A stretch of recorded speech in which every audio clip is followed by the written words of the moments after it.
কোন আমলে সবচেয়ে বেশি গুনাহ মাফ হয়? উত্তর, যে ব্যক্তি সুবাহান আল্লাহি ওয়া বিহামদিহি বারবার পড়ে, তার গুনাহ সমুদ্রের ফেনার মতো হলেও মাফ হয়ে যায়।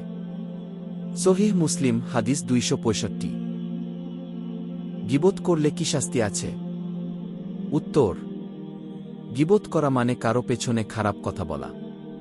আল্লাহ বলেছেন, তুমি কি চাও তোমার মৃত ভাইয়ের মাংস খেতে? এটি আল্লাহর কাছে অত্যন্ত ঘৃণিত কাজ। কিয়ামতের দিনে গীবতকারীর মুখে আগুন ঢালা হবে এবং তার আমল ধ্বংস হয়ে যাবে। সূরা হুজুরাত আয়াত 12। সহিহ বুখারী তাফসির হুজুরাত।